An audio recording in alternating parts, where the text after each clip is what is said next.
Matar a un ruiseñor. To Kill a Mockingbird. Primera parte. Capítulo primero. Cuando se acercaba a los 13 años, mi hermano Jem sufrió una peligrosa fractura del brazo, a la altura del codo. Cuando sanó y sus temores de que jamás podría volver a jugar fútbol se mitigaron, raras veces se acordaba de aquel percance. El brazo izquierdo le quedó algo más corto que el derecho. Si estaba de pie o andaba, el dorso de la mano formaba ángulo recto con el cuerpo. El pulgar rozaba el muslo.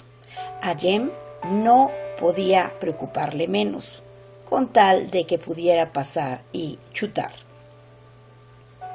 Cuando hubieron transcurrido años suficientes para examinarlos con mirada retrospectiva, a veces discutíamos los acontecimientos que condujeron a aquel accidente.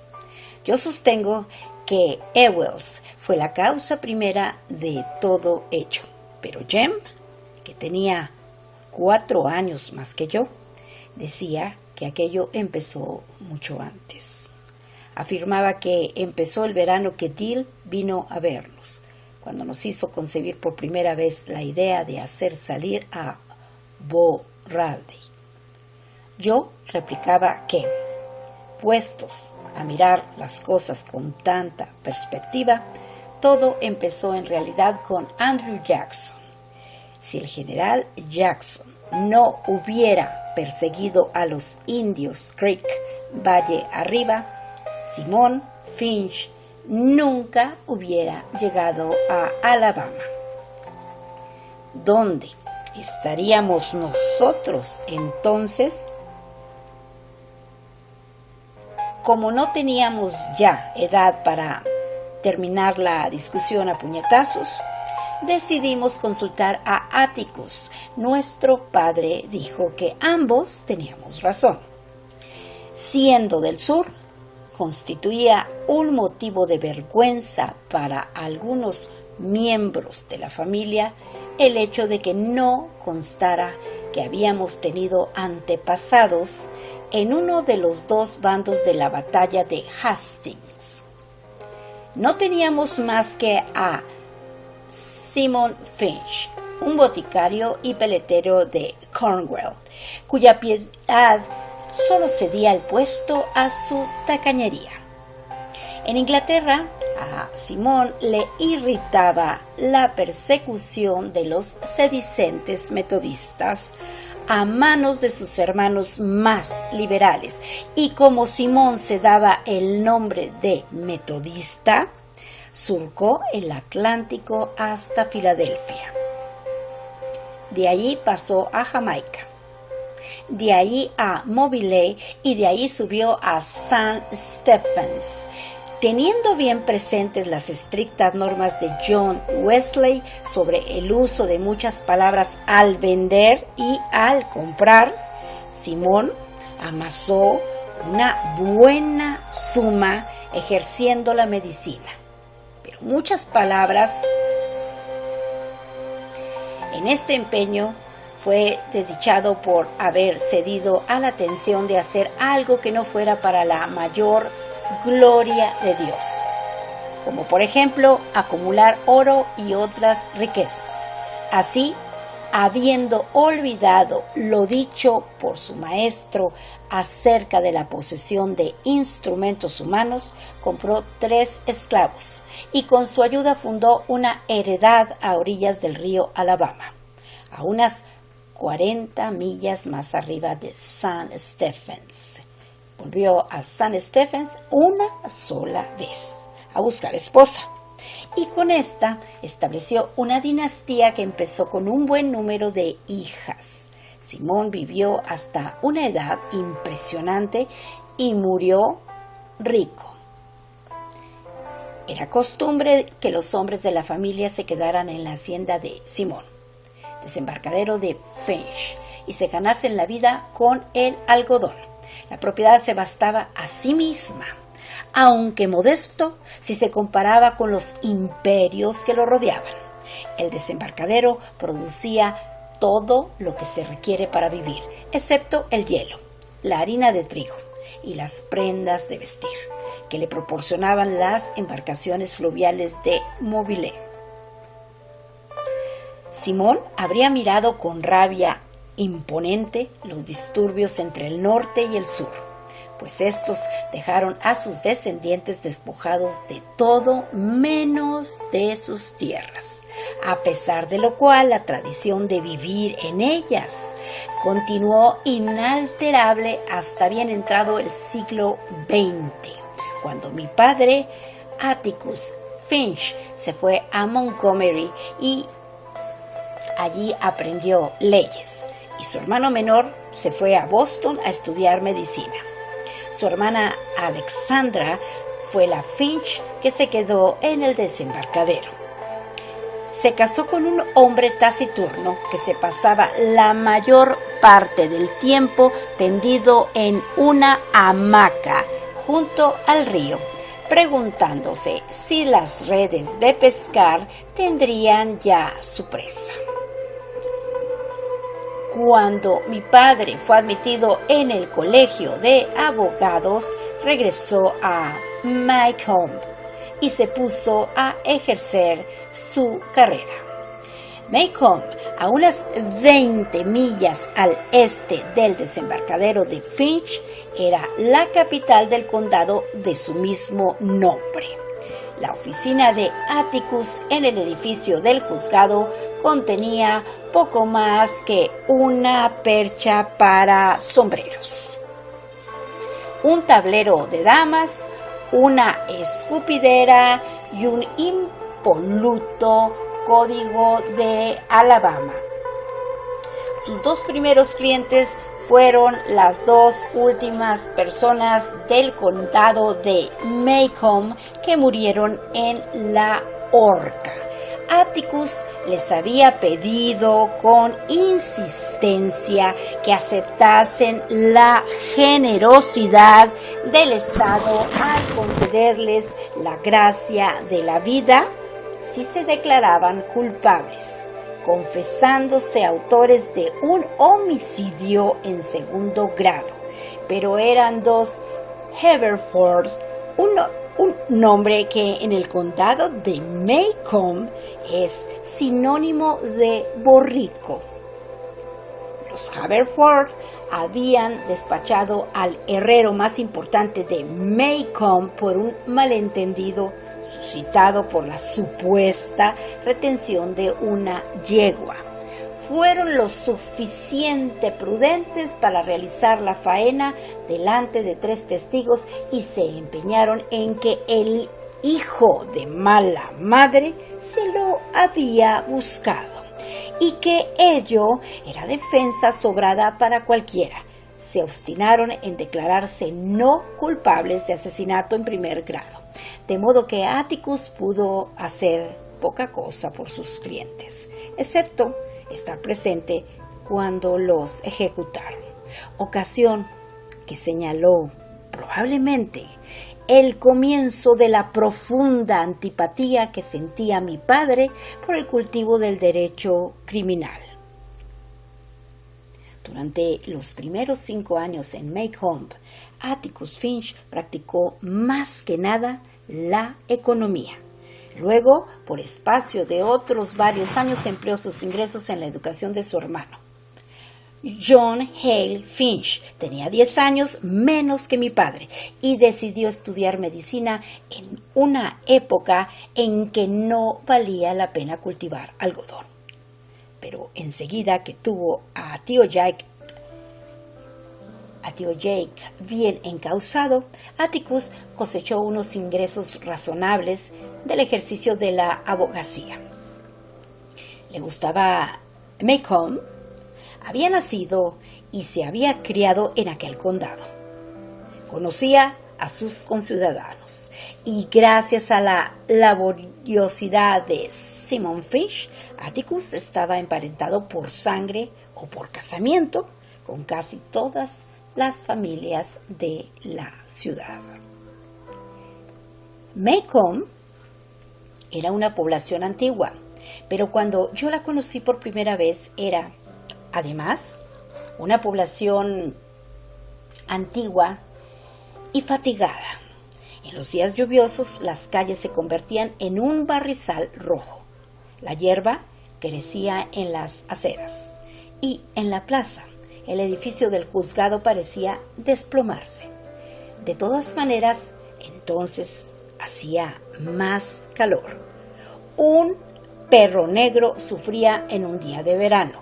Unas mulas que estaban en los huesos, enganchadas a los carros Hoover, espantaban moscas a la sofocante sombra de las encinas de la plaza. A las 9 de la mañana, los cuellos duros de los hombres perdían su tersura.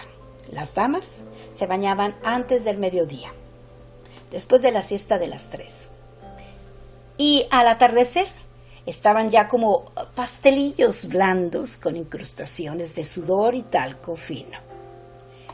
Entonces la gente se movía despacio, cruzaba cachazudamente la plaza, entraba y salía de las tiendas con paso calmoso. Se tomaba su tiempo para todo. El día tenía 24 horas, pero parecía más largo. Nadie tenía prisa, porque no había a dónde ir. Nada que comprar, ni dinero con que comprarlo, ni nada que ver fuera de los límites del condado de Maycomb. Sin embargo, era una época de vago optimismo para algunas personas. Al condado de Maycomb se le dijo que no había de temer a nada, más que a sí mismo. Vivíamos en la mayor calle residencial de la población. Atticus, Jem y yo, además de Calpurnia, nuestra cocinera. Jem y yo hallábamos a nuestro padre plenamente satisfactorio. Jugaba con nosotros, nos leía y nos trataba con un despego cortés. Calpurnia, en cambio, era otra cosa distinta. Era toda ángulos y huesos, miope y visca. Tenía la mano ancha como un madero de cama y 2 veces más dura.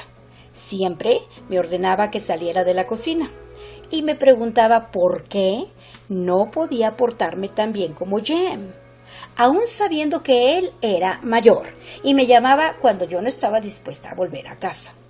Nuestras batallas resultaban épicas y con un solo final. Calpurnia vencía siempre, principalmente porque Atticus siempre se ponía de su parte.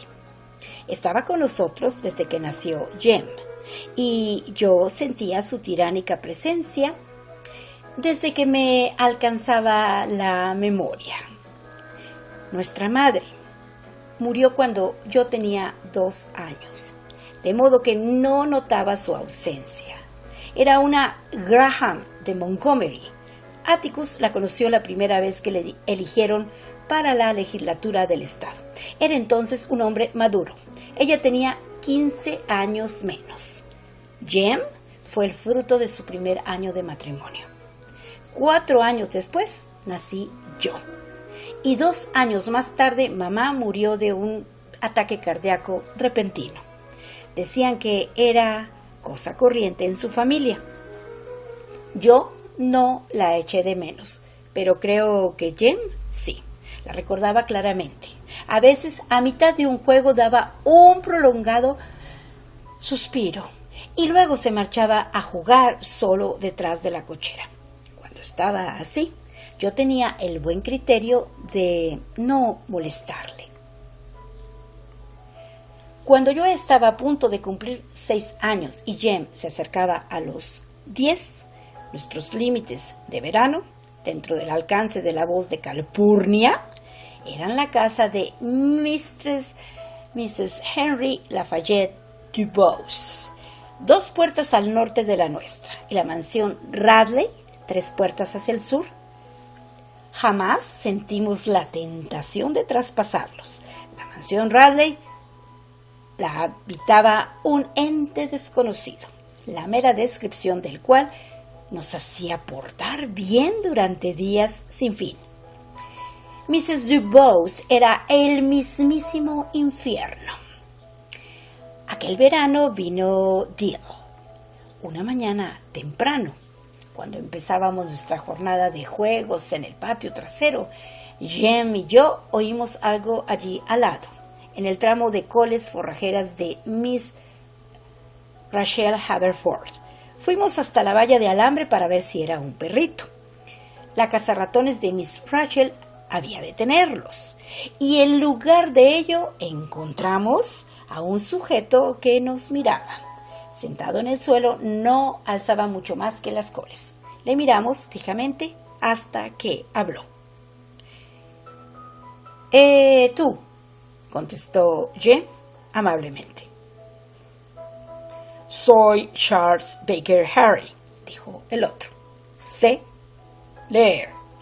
¿Y qué? Dije yo. He pensado nada más que os gustaría saber qué sé leer. Si tenéis algo que sea preciso leer, yo puedo encargarme. ¿Cuántos años tienes? Le preguntó Jem. 4 y medio. Voy por los 7. Entonces, no te ufanes, replicó Jem, señalándome con el pulgar. Ahí Scout lee desde que nació y ni siquiera ha empezado a ir a la escuela. Estás muy canijo para andar así hacia los 7 años. Soy pequeño, pero soy mayor, dijo el forastero. James se echó el cabello atrás para mirarle mejor. ¿Por qué no pasas a este lado, Charles Baker Harry? Dijo. Señor, ¡qué nombre! No es más curioso que el tuyo. Tía Rachel dice que te llamas Jeremy Atticus Finch. Jeremy puso mal talante. Yo soy bastante alto para estar a tono con mi nombre, replicó. El tuyo es más largo que tú. Apuesto a que tiene un pie más que tú. La gente me llama Dill, dijo Dill, haciendo esfuerzos por pasar por debajo de la valía. Te irá mejor si pasas por encima y no por debajo, le dije.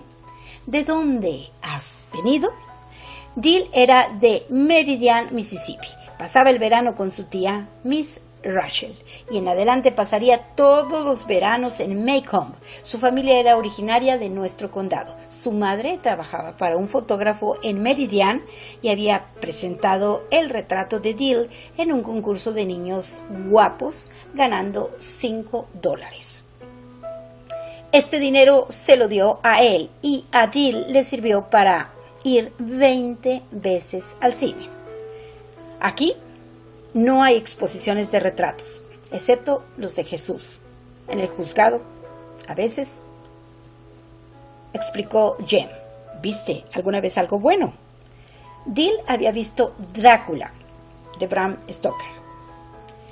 Declaración que impulsó a Jem a mirarle con un principio de respeto.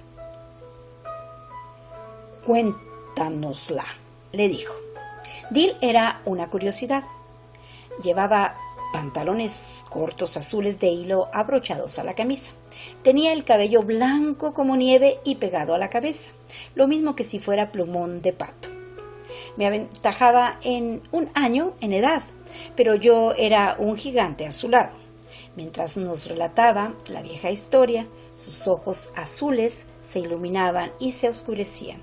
Tenía una risa repentina y feliz, y solía tirarse de un mechón de cabello que le caía sobre el centro de la frente. Cuando Dill hubo dejado a Drácula hecho polvo y James dijo que la película parecía mejor que el libro, yo le pregunté al vecino dónde estaba su padre. No nos dices nada de él. No tengo. ¿Ha muerto? No. Entonces, si no ha muerto, lo tienes, ¿verdad? Dill se sonrojó y Jem me dijo que me callase, signo seguro de que después de estudiarle le había hallado aceptable. Desde aquel momento el verano transcurrió en una diversión que llenaba todos nuestros días. Tal diversión cotidiana consistía en mejorar nuestra caseta, sostenida por dos cinamomos gemelos gigantes del patio trasero, en promover alborotos y en repasar nuestra lista de dramas basados en las obras de Oliver Optic, Victor Appleton y Edgar Rice Burroughs, el autor de Tarzán. Para este asunto fue una suerte contar con Dill, el cual representaba los papeles que antes me asignaban a mí. El mono de Tarzán, Mr.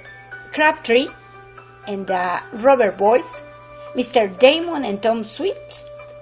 De este modo llegamos a considerar a Dill como a un Merlín de bolsillo, cuya cabeza estaba llena de planes excéntricos, extrañas ambiciones y fantasías raras. Pero a finales de agosto nuestro repertorio se había vuelto soso a causa de innumerables representaciones. Y entonces fue ese día cuando Dill nos dio la idea de hacer salir a Bo Radley. La mansión Radley le fascinaba. A despecho de todas nuestras advertencias y explicaciones, le atraía como la luna atrae el agua, pero no le atraía más allá del poste de la farola de la esquina, a una distancia prudencial de la puerta de los Radley. Allí se quedaba, rodeando el grueso poste con el brazo, mirando y haciendo conjeturas. La mansión Radley se combaba en una cerrada curva al otro lado de nuestra casa. Andando hacia el sur, uno se hallaba de cara al porche donde la acera hacía un recodo y corría junto a la finca. La casa era baja, con un espacioso porche y persianas verdes. En otro tiempo había sido blanca, pero hacía mucho que había tomado el tono oscuro gris pizarroso del patio que la rodeaba. Unas tablas consumidas por la lluvia descendían sobre los aleros de la galería. Unos robles cerraban el paso a los rayos del sol. Los restos de una talanquera formaban como una guardia de borrachos en el patio de la fachada. Un patio barrido que no se barría jamás, en el que crecían en abundancia la hierba Johnson y el tabaco de conejo. Dentro de la casa vivía un fantasma maligno. La gente decía que existía, pero Jem y yo no lo habíamos visto nunca. Decían que salía de noche, después de ponerse la luna, y espiaba por las ventanas. Cuando las azaleas de la gente se helaban en una noche fría, era porque el fantasma les había echado el aliento. Todos los pequeños delitos furtivos cometidos en Maycomb eran obra suya. En una ocasión, la ciudad vivió aterrorizada por una serie de mórbidos acontecimientos. Encontraban pollos y animales caseros mutilados, y aunque el culpable era Adie el loco, quien con el tiempo se suicidó ahogándose en el remanso de Barker, la gente seguía fijando la mirada en la mansión Radley, resistiéndose a desechar sus primeras sospechas.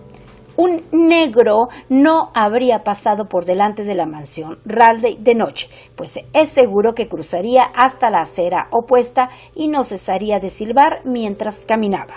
Los patios de la escuela de Maycomb lindaban con la parte trasera de la finca Radley. Desde el gallinero de los Radley, altos nogales de la variedad llamada allí pecani dejaban caer sus frutos dentro del patio. Pero los niños no tocaban ni una sola de aquellas nueces. Las nueces de Radley le habrían matado a uno. Una pelota que fuese a parar al patio de los Radley era una pelota perdida. Y no se hablaba más del asunto. La desgracia de aquella casa empezó muchos años antes de que naciésemos Jem y yo. Los Radley, bien recibidos en todas partes de la ciudad, se encerraban en su casa. Gusto imperdonable en Maycomb. No iban a la iglesia, la diversión principal de Maycomb, sino que celebraban el culto en casa. Mrs. Radley pocas veces o nunca cruzaba la calle para gozar del descanso del café de media mañana con las vecinas y ciertamente jamás intervino en ningún círculo misional. Mrs. Radley iba a la ciudad todas las mañanas a las 11:30 y volvía prestamente a las 12, trayendo a veces una bolsa de papel pardo que los vecinos suponían que contenía las provisiones de la familia. Jamás supe cómo se ganaba la vida el viejo Radley. Jem decía que compraba algodón, una manera fina de decir que no hacía nada. Aunque Mrs. Radley y su esposa, aunque el señor Radley y su esposa vivían allí con sus 2 hijos desde mucho antes de lo que la gente podía recordar. Los domingos, las persianas y las puertas de la casa de los Radley permanecían cerradas. Otro detalle ajeno a los usos de Maycomb, donde las puertas cerradas significaban enfermedad o tiempo frío únicamente. De todos los días, los domingos eran los preferidos para ir de visita. Por la tarde, las señoras llevaban corsés, los hombres chaquetas y los niños zapatos. Pero subir los peldaños de la fachada de los Radley y gritar ¡eh!, una tarde de domingo era cosa que los vecinos no hacían nunca. La casa de los Radley no tenía puertas vidrieras. Una vez pregunté a Atticus si las había tenido alguna vez. Atticus me dijo que sí, pero antes de nacer yo. Según la leyenda de la vecindad, cuando el joven Radley estaba en la adolescencia, trabó relación con algunos Cunninghams de Oid Sarum, un enorme y confuso clan que vivía en la parte norte del condado, y formaron la cosa más aproximada a una banda que se haya visto jamás en Maycomb. Sus actividades no eran muchas, pero sí las suficientes para que la ciudad hablase de ellos y les advirtieran públicamente desde 3 púlpitos. Se les veía por los alrededores de la barbería. Los domingos marchaban con el autobús a Abbottsville y se iban al cine. Frecuentaban los bailes y el infierno de juego del condado, a la orilla del río. La posada y campamento pesquero Gota de Rocío. Hacían experimentos con whisky de contrabando. En Maycomb, nadie tuvo el coraje suficiente para informar a Mr. Radley de que su hijo iba en mala compañía. Una noche, llevados por un consumo excesivo de licor fuerte, los muchachos corrieron por la plaza en un automóvil pequeño que les habían prestado. Se resistieron a dejarse detener por el anciano alguacil de Maycomb, Mr. Conner, y le encerraron en el pabellón exterior del edificio del juzgado. La ciudad decidió que había que hacer algo. Mr. Conner dijo que los había reconocido a todos, sin faltar uno, y estaba resuelto y determinado a que no escaparan de aquella. De modo que los muchachos tuvieron que presentarse ante el juez, acusados de conducta desordenada, alteración de la tranquilidad pública, asalto y violencia, y de usar un lenguaje insultante e inmoral en presencia de una hembra. El juez le preguntó a Mr. Conner por qué incluía la última acusación, y este contestó que blasfemaban con voz tan fuerte que estaba seguro de que todas las damas de Maycomb les habían oído. El juez decidió enviarlos a la escuela industrial de Maycomb, a donde enviaban a veces a otros muchachos con el solo objeto de procurarles alimento y un albergue decente. La escuela industrial no era una cárcel, ni una deshonra, pero Mr. Radley creyó que sí lo era. Si el juez ponía en libertad a Arthur, Mr. Radley se encargaría de que no diese nunca motivos de queja. Sabiendo que la palabra de Mr. Radley era una escritura, el juez aceptó con placer. Los otros muchachos estuvieron en la escuela industrial y recibieron la mejor enseñanza secundaria que se podía recibir en el estado. Con el tiempo, uno de ellos se abrió paso hasta la escuela de ingenieros de Outburn. Las puertas de la casa de los Radley se cerraron los días de entre semana, lo mismo que los domingos, y al hijo de Mr. Radley no se le vio durante 15 años. Pero vino un día que Jem apenas recordaba en que varias personas, pero Jem no, vieron y oyeron a Bo Radley. Mi hermano decía que Atticus nunca hablaba mucho de los Radley. Si él le preguntaba algo, Atticus se limitaba a contestarle que se ocupase de sus propios asuntos y dejase que los Radley cuidasen de los de ellos, que estaban en su derecho. Pero cuando llegó el día aquel, decía Jem, Atticus meneó la cabeza y dijo,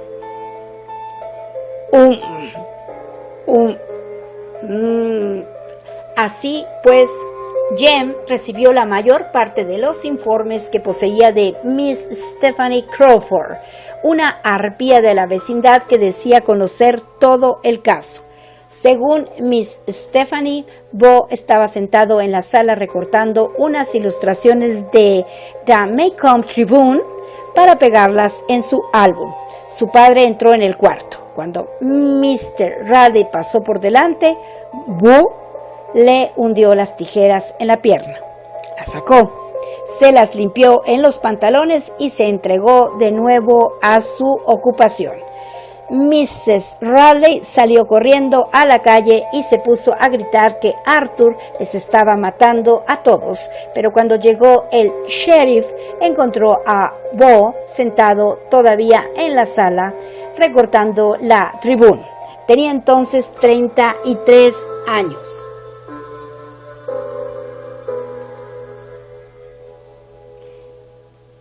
Miss Stephanie contaba que cuando le indicaron que una temporada en Tuscaloosa quizá remediaría a Boo, Mr. Radley dijo que ningún Radley iría jamás a un asilo.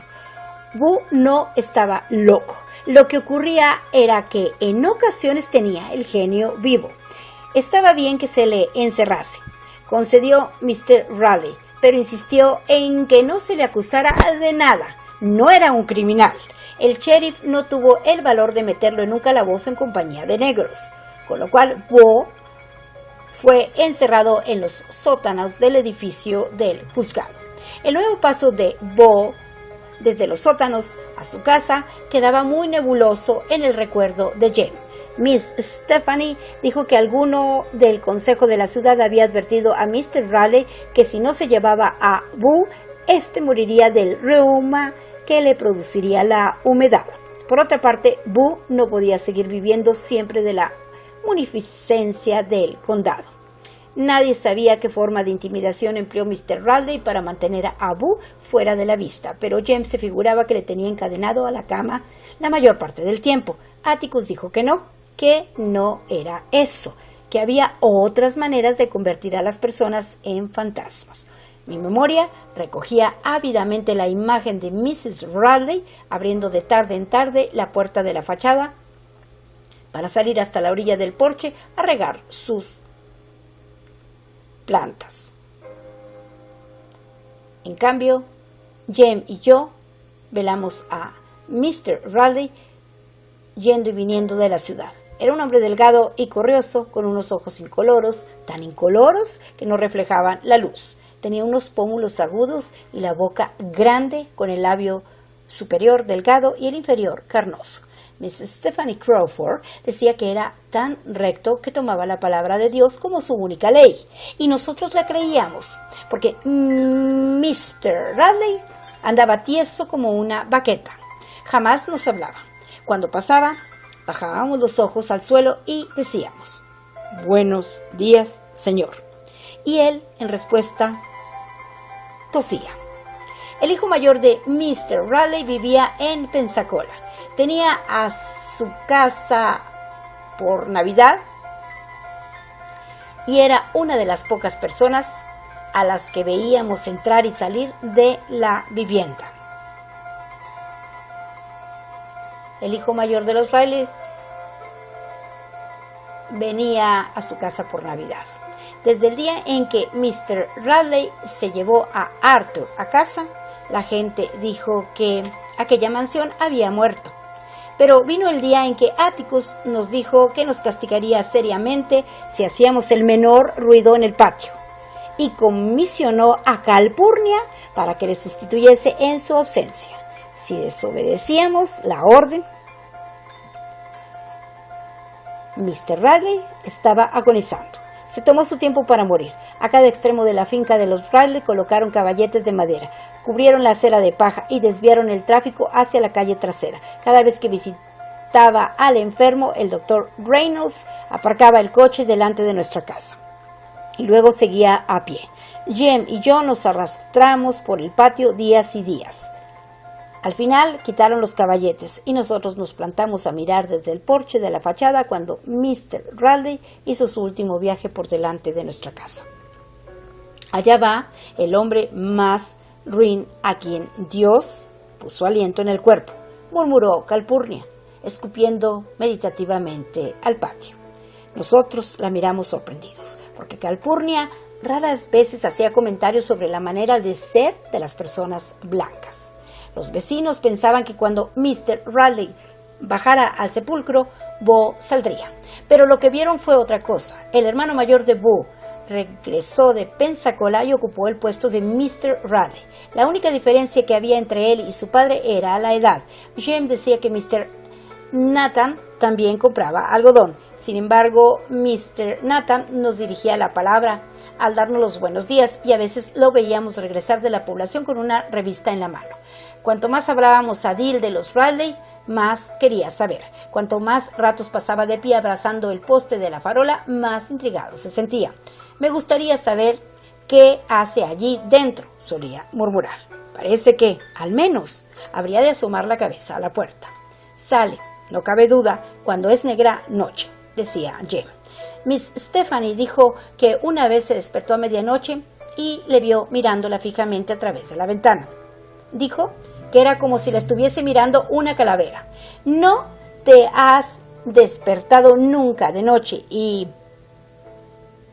le has oído, Dill? Anda así. Y Jem arrastró los pies por la gravilla.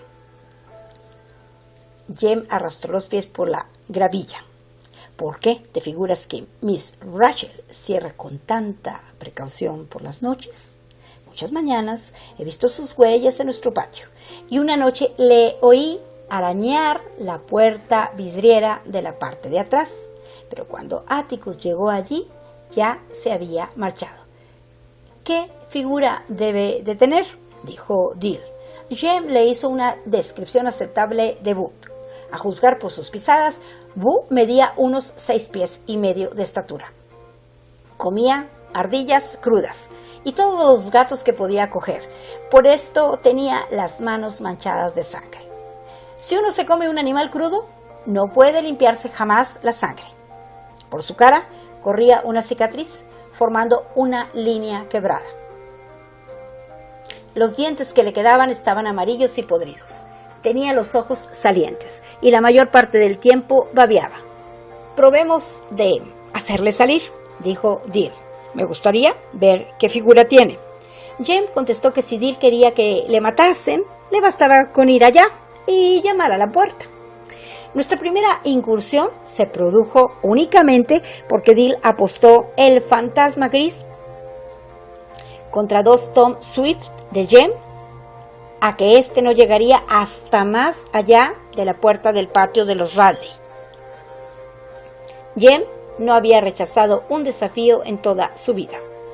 Jem lo pensó 3 días enteros. Supongo que amaba el honor más que su propia cabeza, porque Dill le hizo ceder fácilmente. «¿Tienes miedo?», le dijo el primer día. «No tengo miedo, sino respeto», replicó él. Al día siguiente, Dill dijo: tienes demasiado miedo para poner ni siquiera el dedo gordo del pie en el patio de la fachada. Jem dijo que se figuraba que no, que había pasado por delante de la mansión Radley todos los días de clase de su vida. Siempre corriendo, dije yo. Pero Dill le casó el tercer día al decirle que la gente de Meridian no era en verdad tan miedosa como la de Maycomb y que jamás había visto personas tan medrosas como las de nuestra ciudad. Esto bastó para que Jem fuese hasta la esquina, donde se paró, arrimado contra el poste de la luz, contemplando la puerta del patio suspendida estúpidamente de su gozne de manufactura casera. ¿Cómo es que te has grabado bien en la memoria que nos matará a todos sin dejar a uno? Dill Harry, dijo Jem cuando nos reunimos con él. No me eches las culpas cuando Boo te saque los ojos. Recuerda que tú lo has empezado. Sigues teniendo miedo, murmuró Dill con mucha paciencia. Jem quiso que Dill supiese de una vez para siempre que no tenía miedo a nada. Lo que sucede es que no se me ocurre una manera de hacerle salir sin que nos coja. Además, Jem había de pensar en su hermanita. Cuando pronunció estas palabras, supe que sí tenía miedo.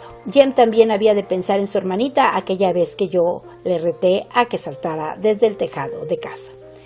Si me matase, ¿qué sería de ti?, me preguntó. Luego saltó, aterrizó sin el menor daño y su sentido de responsabilidad le abandonó, hasta encontrarse con el reto de la mansión Radley. ¿Huirás corriendo de un desafío?, le preguntó Dill. Si es así, entonces uno ha de pensar bien estas cosas. Dill, contestó Jem, déjame pensar un minuto. Es una cosa así como hacer salir una tortuga.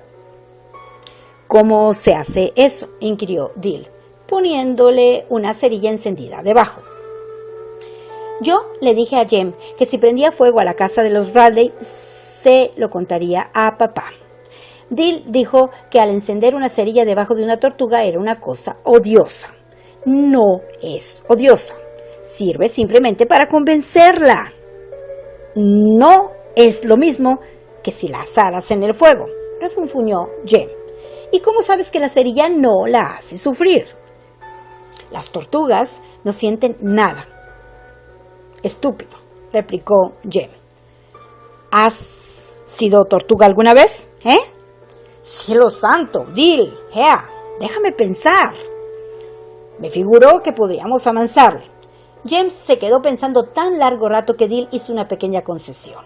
Si subes allá y tocas la casa, no diré que has huido ante un reto y te daré igualmente el fantasma gris.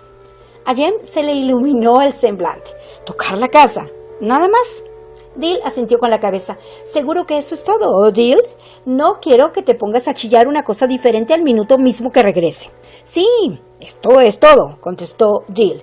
Cuando te vea en el patio, saldrá probablemente a perseguirte. Entonces Scout y yo saltaremos sobre él y le sujetaremos hasta que podamos decirle que no vamos a hacerle ningún daño. Abandonamos la esquina, cruzamos la calle lateral que desembocaba delante de la casa de los Radley y nos paramos en la puerta del patio. Bien, adelante, dijo Dill. Scout y yo te seguiremos pisándote los talones. Ya voy, no me des prisa, respondió Jem. Fue hasta la esquina de la finca. Regresó luego, estudiando el terreno, como si decidiera la mejor manera de entrar. Arrugaba la frente y se rascaba la cabeza. Yo me reí de él en son de mofa.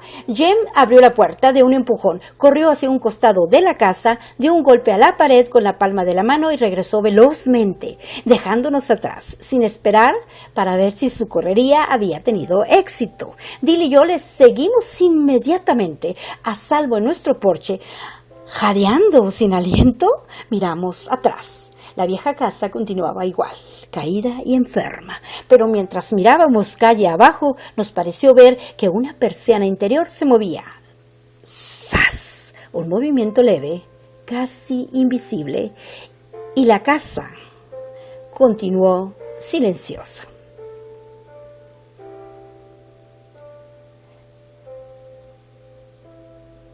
Aquí termina el capítulo primero del libro que se titula Matar a un ruiseñor, To Kill a Mockingbird, cuya autora es la escritora estadounidense que nació en Alabama, Harper Lee. Faltan solo 10 minutos para que sean las 8 de la mañana y hoy es jueves 12 de mayo del 2022.